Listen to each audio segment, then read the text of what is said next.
एक शहर में एक बहुत बड़ा घर था। उस घर में मनीष अपनी 3 बेटियों के साथ हंसी खुशी रहता था।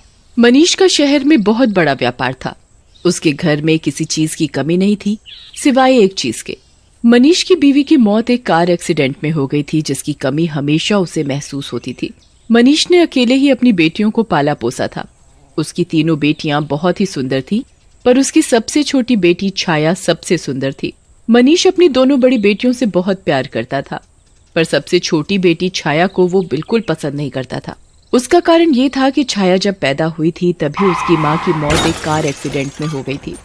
मनीष अपनी बीवी की मौत का कसूरवार अपनी सबसे छोटी बेटी छाया को समझता था, इसलिए वो उसे बिल्कुल प्यार नहीं करता था। एक शाम मनीष जब घर आता है, वो अपनी दोनों बड़ी बेटियों को आवाज देता है, माया, संगीता, कहाँ हो तुम दोनों?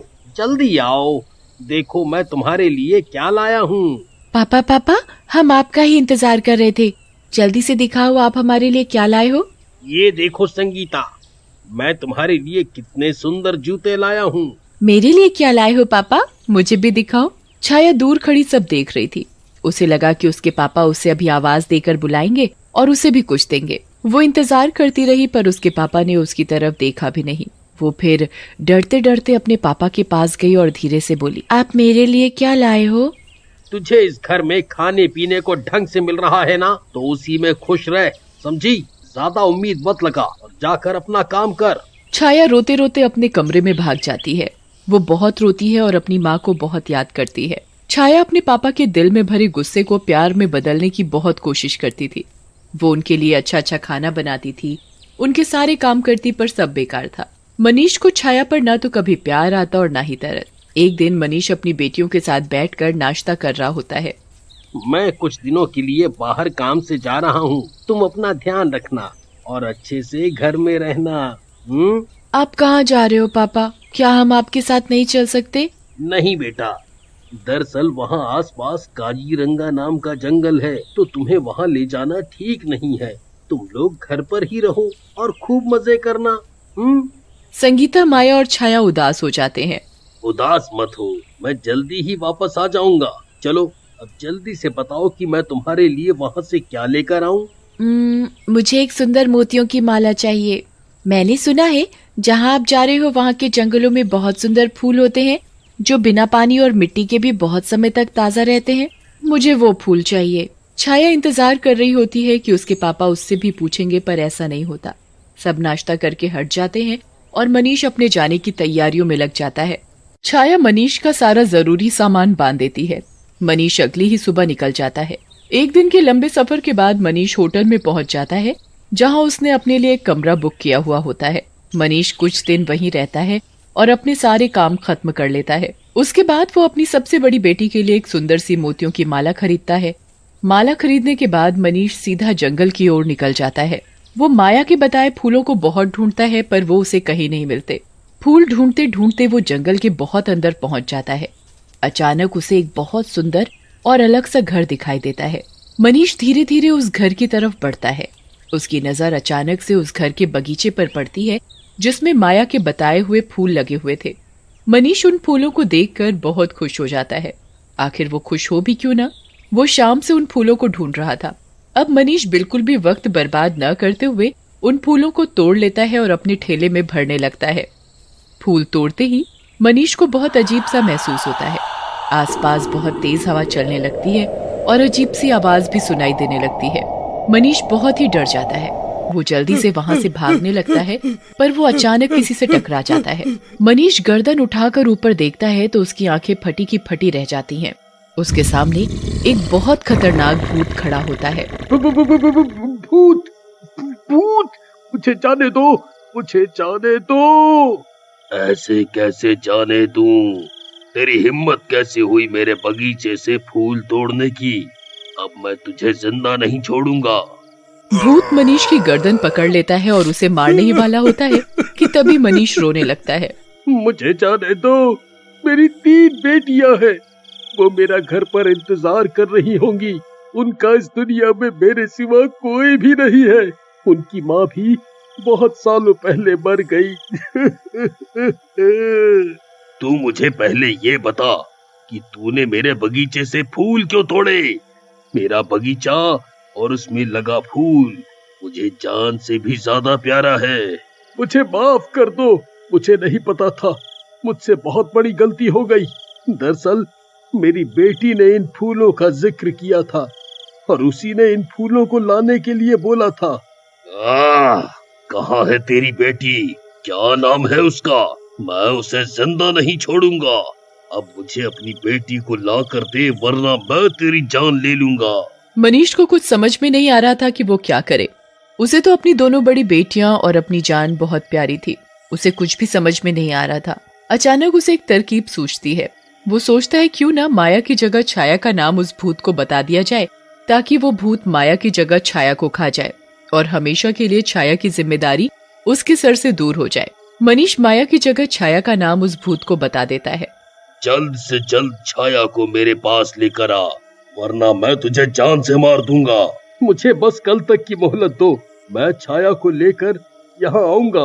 अगर तूने कोई भी चालाकी की तो ये अंगूठी तेरी जान ले लेगी, इसलिए बिना सोचे अपनी छाया को मेरे पास लेकर आ। मनीष जल्दी से अपने घर जाता है। संगीता, माया, छाया, कहाँ हो? तीनों दौड़ती हुई मनीष के पास आती हैं। इस बार मनीष संगीता और माया की जगह छाया को गले लगा लेता है। दरअसल ये सब उसकी चाल थी, ताकि वो छाया को बहला फुसलाकर उस जंगल में ले जाकर उस जंगल में छोड़ सके। छाया बहुत खुश हो जाती है। उसके पापा ने उसे पहली बार गले लगाया होता है। बेटी छाया, तुम्हें मेरे साथ अभी कहीं चलना होगा। कहाँ पापा? वो मैं तुम्हें अभी नहीं बता सकता। छाया बिना कोई सवाल किए अपने पापा के साथ चल पड़ती है। छाया पूरे रास्ते सोचती रहती है कि आखिर उसके पापा उसे कहाँ लेकर जा रहे हैं, पर डांट के डर से पूछने की हिम्मत नहीं कर पाती। मनीष छाया को जंगल में लेकर जाता है और छाया भी बिना कोई सवाल किए अपने पापा के साथ चलती रहती है। कुछ देर बाद वो भूत के घर पहुंच जाते हैं। मनीष छाया को उस घर के अंदर ले जाता है। घर के अंदर एक बहुत ही डरावना भूत बैठा होता है। छाया उस भूत को देखकर बुरी तरह चिल्लाने लगती है। बचाओ, बचाओ पापा, पापा मुझे ये कहाँ ले आए? मुझे घर जाना है, बचाओ, बचाओ पापा। अब तुझे यहीं रहना पड़ेगा, समझी? भूत अपनी अंगूठी मनीष के हाथ से निकाल लेता है। मनीष अपने घर चला जाता है। छाया रोती रह जाती है, पर मनीष एक बार भी उसकी तरफ पलट कर नहीं देखता। अब तुझे यहीं मेरे साथ इस घर में रहना पड़ेगा। मुझे जाने दो, मुझे छोड़ दो। भूत छाया की एक बात भी नहीं सुनता और उसे एक कमरे में बंद कर देता है। वो उसे बहुत डराया करता था और खाने को भी नहीं देता था। छाया दिन रात रोती रहती थी। एक दिन उस भूत के पैर में जादुई बगीचे से एक कांटा लग जाता है। वो जादुई कांटा भूत के पैर में बहुत बुरा जख्म कर देता है कि भूत कुछ ही दिनों में ठीक से चलना फिरना भी बंद कर देता है। छाया को उस भूत पर तरस आने लगता है। वो उस भूत के लिए एक मलहम बनाती है और उसके पैर में लगाने लगती है। भूत ये सब देखकर बहुत हैरान हो जाता है। मैंने इस लड़की को इतना परेशान किया, फिर भी ये मेरे लिए मलहम लेकर आई। भूत को छाया पर बहुत तरस आने लगता है। वो धीरे धीरे छाया को पसंद करने लगता है। अब वो छाया का बहुत ध्यान रखता। वो जो चाहती वो जादू से उसके लिए ले आता। अच्छा खाना, सुंदर कपड़े, सुंदर सुंदर फूल और सब कुछ। बहुत जल्द दोनों बहुत अच्छे दोस्त बन गए। सब कुछ बहुत अच्छा था, पर छाया अभी भी बहुत उदास थी। वो अपने पापा और बहनों को बहुत याद करती थी। एक दिन जब वो सबको याद करके रो रही होती है, तो भूत उसे एक जादुई शीशा देता है, जिसमें वो जिस मर्जी को देख सकती थी। छाया सबसे पहले अपने परिवार को उस शीशे में देखती है और वो देखती है कि उसके पापा बहुत बीमार हैं। छाया भूत के पास जाती है। मेरे पापा बहुत बीमार हैं, मुझे उनके पास जाने दो। मैं तुम्हें वहाँ नहीं जाने दे सकता। मैं यहाँ अकेले नहीं रह पाऊंगा। मैं वापस आ जाऊंगी। भूत छाया को उसके घर भेज देता है और उसे एक जादुई फूल देता है, जिसे सूंघने से उसके पापा बिल्कुल ठीक हो जाएं। छाया अपने परिवार से मिलकर बहुत खुश हो जाती है। वो अपने बीमार पापा के पास जाती है। पापा, आप कैसे हो? मैंने आपको बहुत याद किया। आप जल्दी से ये फूल सूंघ लो, इससे आप बिल्कुल ठीक हो जाओगे। मनीष फूल सूंघते ही बिल्कुल ठीक हो जाता है। अब उसे अपने किए पर बहुत पछतावा होता है। मुझे माफ कर दे बेटी, मैंने तेरे साथ बहुत बुरा किया। मुझ जैसा बुरा बाप किसी का नहीं होगा। मैं तुझे मौत के मुंह में डाल आया और आज तूने ही मेरी जान बचाई है। अब मैं तुझे कहीं जाने नहीं दूंगा, तुझे यहीं रखूंगा अपने पास। नहीं पापा, मुझे जाना होगा। मैं वादा करके आई हूँ कि मैं वापस आ जाऊंगी, इसलिए मुझे अब वापस जाना होगा। मनीष और उसकी दोनों बड़ी बेटियां बहुत रोते हैं, पर छाया वहाँ से चली जाती है और उस भूत के पास पहुँच जाती है। मुझे बिल्कुल यकीन नहीं था कि तुम वापस आ जाओगी। मैंने बचपन से कभी अपने लिए किसी के दिल में प्यार नहीं देखा। सिर्फ तुम थे जिसने मुझे समझा, मेरा ध्यान रखा और खुश रखा। मैं तुम्हें पसंद करने लगी हूँ। मुझे फर्क नहीं पड़ता कि तुम कोई भूत हो। भूत छाया की ये बात सुनते ही एक सुंदर लड़के में बदल जाता है। छाया ये देखकर हैरान रह जाती है। तुम तो भूत थे, तुम कैसे बदल गए? दरअसल मैं भी तुम्हारी तरह एक साधारण इंसान हूँ और मेरा नाम गौरव है। एक दिन मैं इस जंगल में भटक गया। एक भूत ने मुझे पकड़ लिया और मुझे जादू से भूत बना दिया।